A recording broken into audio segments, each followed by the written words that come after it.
So this is just a response video to Artari's. She made one recently covering my experience with that strange user who showed up with my profile picture and left a comment spelt backwards saying Mosaic Michelle. So yeah, it's interesting what Artari said and the points she referred to and the symbolisms and the meanings behind it. There's a lot to it. And as well, Susan Veach, who informed me about, the comment being backwards spelt the person's name. So it was good of them to do that. I personally didn't, look at the comment or spend much time because I just thought, oh, just some other random thing like how it's been in the past, conditions the mind over time to avoid certain stuff. But it is a bit weird at the end of the day. Is this the Mosaic Michelle? Is it some undercover person all along? Or is it just simply somebody impersonating them? Well, I don't think that's the case, in my opinion, because their username was of somebody else. I keep forgetting their bloody name. Would it called Lucy or would it called Sarah? They might have been called Sarah, maybe. If their username was Mosaic Michelle, or it being spelt backwards as their username, then it seemed more like they're trying to impersonate that actual individual. But all they really did was leave a comment of the person's name. So it's less likely them trying to be Michelle and more likely them trying to hint at something, suggest something, maybe play mind games, that sort of thing. Because in addition, they did use profile picture of me. What I will say is, whatever the motive is, I do feel like it could be someone from the past, whoever it was that other time when they used my profile picture and they used my username as theirs but spelled backwards so they could get away with it. I'd say there's definitely a link between those two. Like it's the same person for sure, because that similarity of using a profile picture of me, which is a bit weird, a bit obsessive, but yeah. Would I call it in defense of Mosaic Michelle? I don't know, because realistically, I can't really ultimately give my opinion on the individual themselves, the person who's gone missing, because even though I might know more about them than most of you will, because I was directly in contact with them in some way, it would be kind of biased of me to say, oh, they're a really nice person, they're a really good person. From my experience, they were.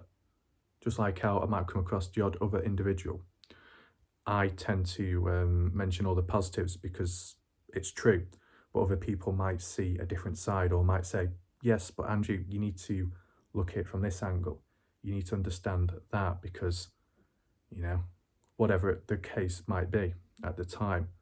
So I can't really give full on opinion because it'd be a bit biased. But what I will say is the short time I knew the actual individual by, if that's who they truly are, their profile picture was of who they truly were. The only similarity I can say is when they did send the odd picture, well, share the odd picture, the picture of supposedly them matched the same face as their profile picture. That doesn't say it's definitely them, but there's a few similarities. I mean, I guess really the only way you could really confirm it or further confirm it is if they or an individual sent a video to you and them saying something like, hi, it's me, hi Andrew, something like that, then it seems a bit more realistic. But, just the way it was. So we've only known them for a short amount of time. It's probably for the best, to be honest, because if they are dodgy or if that's what some people say, it's probably best I didn't say too much, because I didn't. One thing I will say as well, they didn't act suspicious. They didn't, ask too many questions. Like they weren't, asking for details directly to do with the mystery. They might have been saying, oh, what's your theory of this? What's your opinion of that? But they weren't really, going at it or interrogating. They didn't seem like a spy, that sort of thing. They didn't have that persona or presence. They just seemed like, I guess, a normal person or an everyday person who was just interested in the mystery. And, you know, with them assisting in solving the codes, you know, that was quite genuine of them. Unless the argument, what some people put forth, was the person creating and sending those threats and codes, they turned out to be from Mosaic Michelle, who was also solving them. Yeah, that would be kind of weird, that, but that's what some people said. Not me, but that's what some people said. I don't know. I mean, they did show me pictures of them writing everything down when solving it, when they said it took 12 hours. And what they wrote down on paper, what they showed to me in a email, there was a lot of writing, so that couldn't have really been faked. They manually did it all. So it wouldn't really make any sense for them to spend whatever amount of time making codes and then spending a greater amount of time solving them. And then it still wouldn't make sense, because why are they writing it down and solving it if they were the ones that created it in the first place, that probably used some kind of technology to speed the process up or whatever, and yet this time they manually did it, solving it. It was very, you know, it just doesn't seem like it would be the case, so I think that rules that out. So, yeah, I don't think it is the Mosaic Michelle. I believe they're still missing, or at least missing online, I would say. What I won't discredit is that, yes, there probably is other people out there who are assisting, involved in the mystery for the wrong reasons. Maybe the chance that someone, something, or a group are also in association or maybe in contact, communication with Kenny, maybe. I think in this case, I think what this really is kind of like a demonstration, an example of the hierarchical structure of threats and mind games. The people who are more hands-on in the mystery tend to receive the greatest amount of threats. Even as Frank said recently, he's received death threats, far more extreme, but that's mainly because he's been hands-on. He's been somewhere. He's visited somewhere. Sure, same exact thing, and maybe also investigating as well elsewhere. Maybe even Artari, more hands-on than me when it comes to informational research online, whether it's be the contacts she has or finds, or the places she searches and the information she finds, more in depth than what I might find. So that's probably why she's received that. And then followed by me, which is more of the smaller scale threats, smaller scale mind games, where people are just messing around.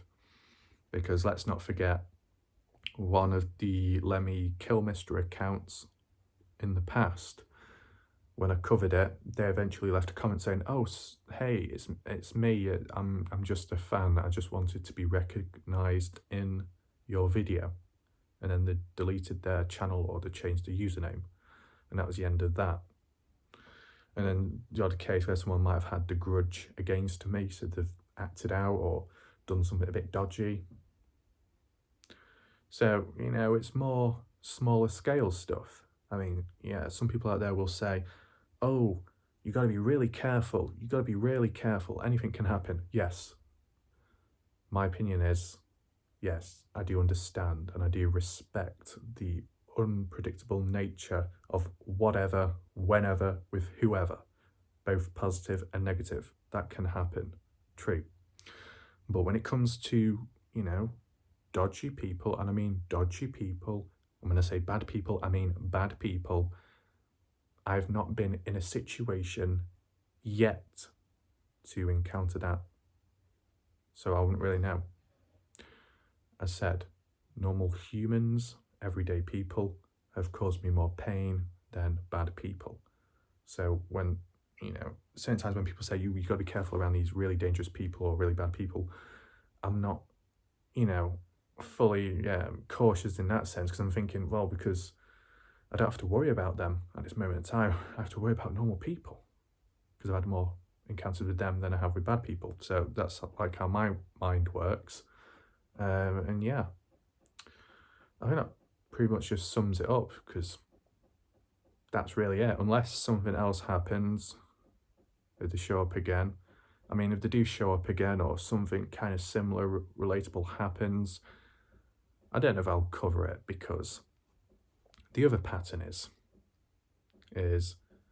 something happens, you cover it.